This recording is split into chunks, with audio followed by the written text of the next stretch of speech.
What was that period of your life like? The period of your life that, at least in commercial terms, were the most fruitful? Was that fulfilling?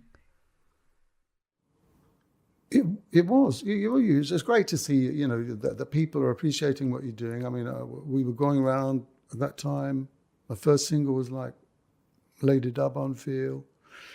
And, that was suddenly riding high in the charts. And suddenly I'm there along with Free doing their thing, and Mungo Jerry doing their thing.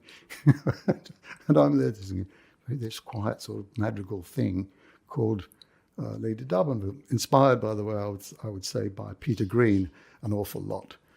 God bless him. So anyway, this happened. And then, of course, the next album really did it. And that was Tea for the Tillerman, because then it was like Wild World and Father and Son. And suddenly everybody, got to know Cat Stevens. Yeah.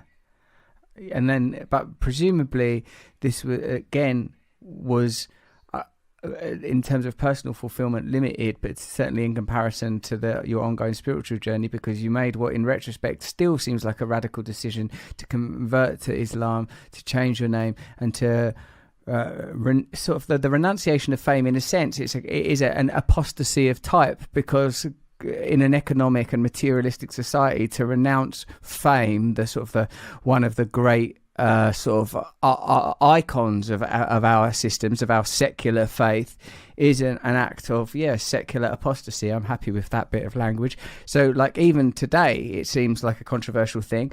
Perhaps like Islam has become more maligned in the sort of Anglophonic West since then, but did you have an awareness of how controversial what you were doing was? Well, that came of course later, but I was daring, I would say, in as much as I was able to pass through certain thresholds which had been placed there by, whoever and whatever, and your circumstance, your social surroundings, and your upbringing, your culture. I wasn't English, but I was. But then, my father was Greek, my mother was Swedish, and I was kind of a free spirit. I didn't really belong to anything, and that was very important, I think, and the same as what I was in school. I was like, I wasn't really in church with everybody else doing what they were doing. So that gives you a hint of why I was able to, at a certain point, when I was given some sight of another way of looking at God, that was what enabled me to go forward, and that is the most important thing. I think one of the greatest discoveries was for me to find, with Islam, it was like to find a religion that was devoted entirely to God. I didn't have to become a Jew. I didn't have to become a monk or a priest. It was actually the thing that opened my heart when I read the Quran, which was about 1975, so about 5 years later after Tillerman, was when I came upon the story of Joseph. And it was that story, the same thing. I mean, we've got all the prophets are in the Quran, by the way. I'm sure you know that, and maybe some people don't, but, they're getting to know. And Prophet Joseph was like, he'd gone through all these changes. And of course, at a certain point, people didn't really know who he was. And he was a slave, and he was sold as a slave. And finally, he got his way out of there. And then he made it to the rich house. It was all this. And I found so much semblance with his story. And at one point, when the brothers came to Egypt to get their food, and he was in charge of all the treasure, the stock houses. And when they said something bad about him, they didn't know he was facing them. He broke down. He broke down with them, but he didn't show them.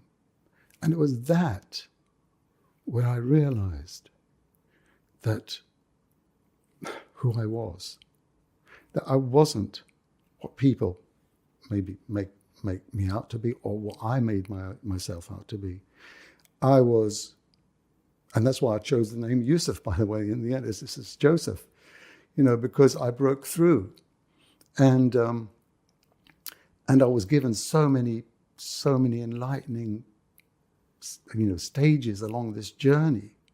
I was just so grateful to get to find this religion, that where I could devote myself to God, and wow, that was that again, of course, is the beginning of what happened next. But because there's a lot that goes on after that.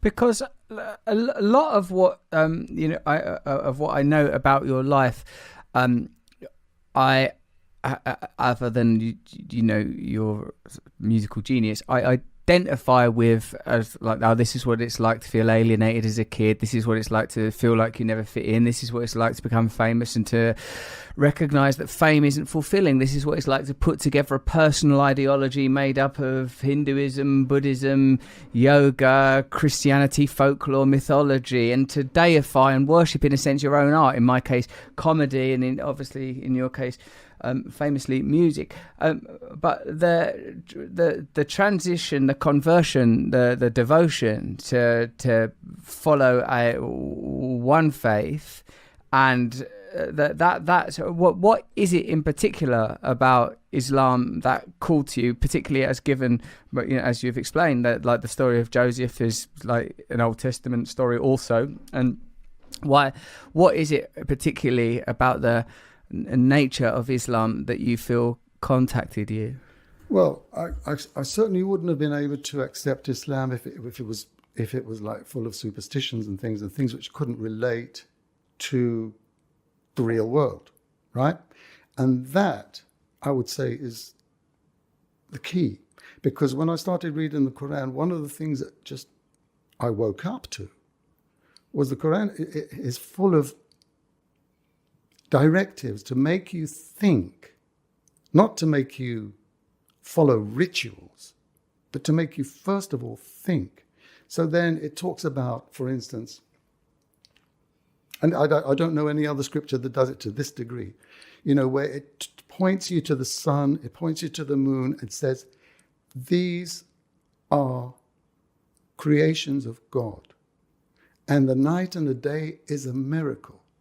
And the fact that water falls and produces fruits, and animals eat those grass and greenery and everything, all this is like signposts telling you that there is a creator and an almighty intellect behind everything that you see right there in front of you.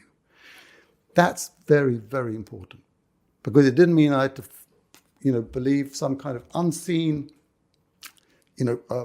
dogma without having perfect evidence in front of me.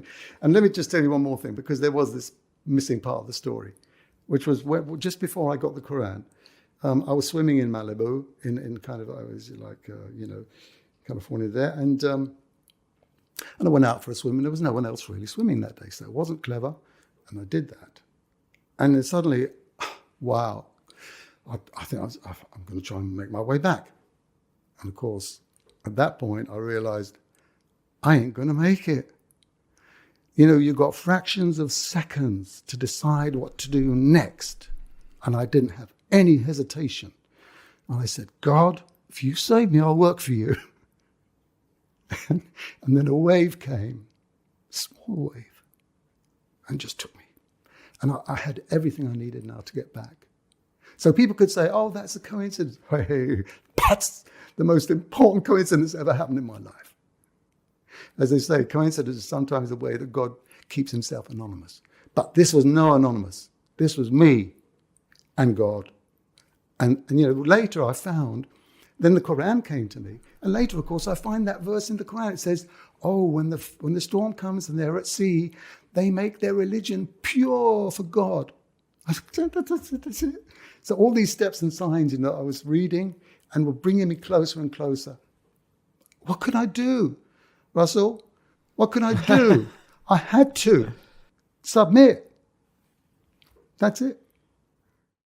Yeah, I really identify with what you're saying about recognizing that instead of looking for some peculiar dualistic proof of God, the lightning flash or the voice from on high, see in all things the divine beauty of nature and the potent intellect that we can read as being behind it. I identify strongly with that. I recognize those moments of terrified communion with God, and I identify too with what you're saying about feeling that God is all, that it seems like you've always had this yearning, this longing to be at one with God. I recognize that as well.